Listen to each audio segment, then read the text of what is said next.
Hi guys, I'm gonna do a bit of gaming today on my Samsung Galaxy Z Fold 5.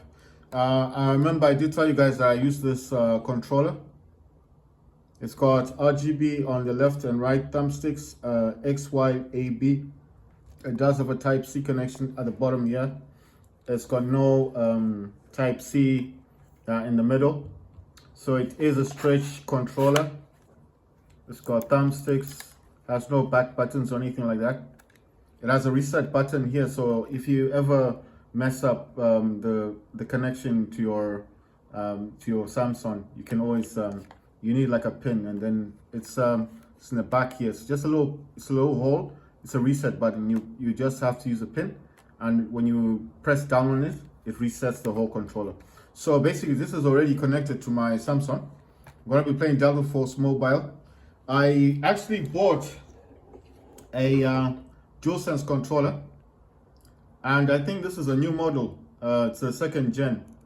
I don't know if you guys can see. It's got I think it's got some kind of connection thing at the back of it. I don't know what that is, but anyway, it's a second generation DualSense controller. I got it today, luckily, for $40. Now the guy who sold me this, he didn't know much about controllers. He was actually trying to, it's a second-hand shop basically. They were trying to like give me a different kind of controller. And then basically, right, I need to try and connect this, need to try and connect my Bluetooth speaker to my phone. So let me try and have this connected. So I think it's gonna connect now. Just have to scan for it, and hopefully, if I can, yeah, there we go. Right, so the DualSense controller, I'm not gonna connect it now because I wanna use that on my ROG Ally. So that's why I bought it, because I told you guys I can't use the, well, I can use the ROG Ally, but then I don't know how to be like recording it and playing games on it. So that's why I got the DualSense controller. Right, so the other thing I'm going to like mention here, I'm going to leave this here for a second. Like I said, this is a second gen controller.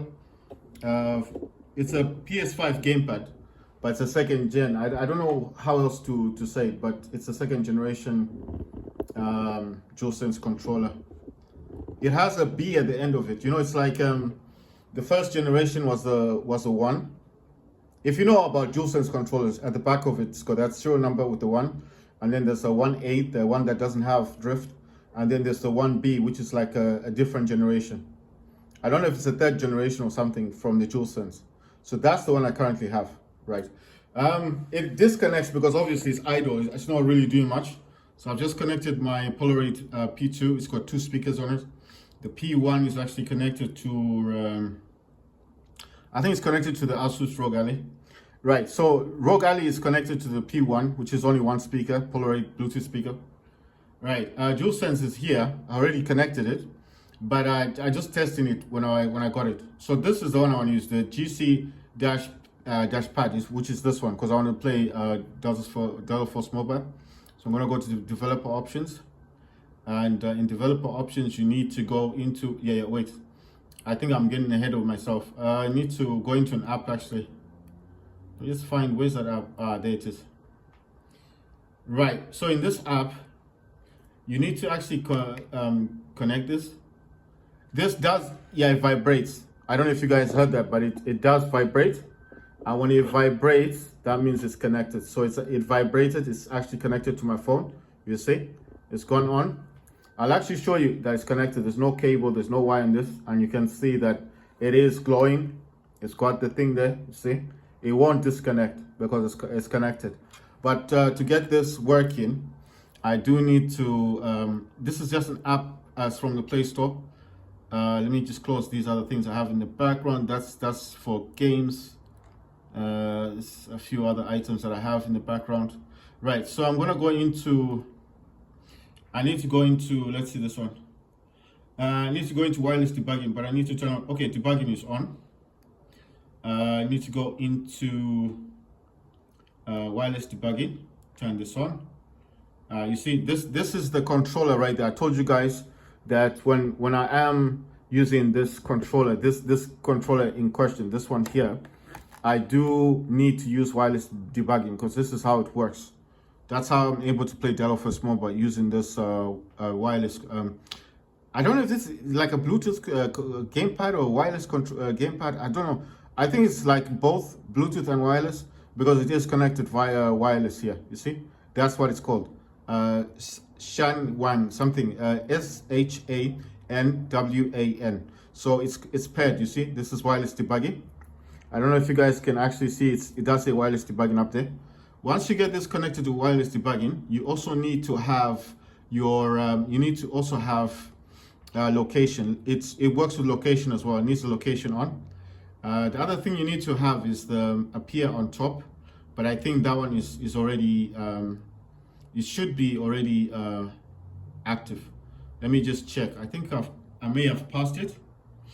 It's also a good idea to use force 4 times MSAA. And what this does is it says in OpenGL 2.0 apps, but this also helps in games. And obviously this is a Samsung Z Fold 4, Z Fold 5, sorry. I don't know why I said 4, right? Right, so in here you're able to force allow apps on external, force activities to be resizable, because some apps you can't really change them on this wider screen. So these developer options do help. And then it says force enable freeform windows. So that means anything that is portrait and which can be full screen. You know, sometimes the option for full screen is not available. So this will actually enable that to be full screen. So that means it uses the entire screen in this I don't know if this is horizontal, vertical, whatever you call this. Basically, it's instead of appearing like in this direction, you know, it'll flip. It rotates. That's what this does, right? Multi-window for all apps. So what this does is that it says allow non-resizable apps to appear in multi-window. So even if the app doesn't support like dual apps running at the same time, this will actually allow that to happen. You see, so it kind of helps in that. Then I've got force enable notes role. It says enable note taking system integrates using the notes role. If the notes role is already enabled, this does nothing. So basically it's just some apps that don't allow you to do the screenwriting, because you know in here you can do screenwriting. So if I did the screenwriting in here, for example, I don't know what you would like to draw and stuff, and it's just like it just allows you to do certain things, like, you know, to write in certain apps that don't allow the S Pen to work, right? So like I said, this is the Z Fold 5, not the 4. I don't even know why I say that. Okay, let's see. Stylus handwriting. It says the current input method will receive a stylus motion event if an editor is focused. So it also allows your stylus to function in certain apps, right? But that's okay. You know what I'm looking for? I'm looking for that, like I said, enable this force 4 times MSAA, because that's a good thing to have running in the background, right? I've got all this Windows animation scale, I got that off. Transition animation scale, I got that off. And animator duration scale, I've got that off. It just helps with not causing lag on your phone. I do that with all my Android phones anyway. Let me see, I'm looking for this appear on, you know, I try to do this before I actually get into the phone, because before I get into the app that I want to use for gaming. So it says here allow screen overlays on settings. So this allows all apps, allow apps that can display over other apps to overlay certain screens. Some apps can't go on top of other apps, you like on the screen. Like for example, like YouTube can appear here in the middle, and I can use it, and I can use like 2 other apps. That's what this is trying to say. Or you like these, you know, these widgets, this widget that's gonna appear on overlay. That's the screen overlay. Like this one here, that's for volume. You see, that's an overlay as well. So that's what that does. It just allows. Then it says allow mock modem, and it says allow this phone to run mock modem service for instrumental testing. It says don't turn on during normal usage of the phone. Oh, Right. I think maybe I pressed that by mistake because it seems like it uses it'll use up too much of the memory. This is show refresh rate, so it's saying 120 at the moment, but I don't want that. You can have it running in the background if you're playing games.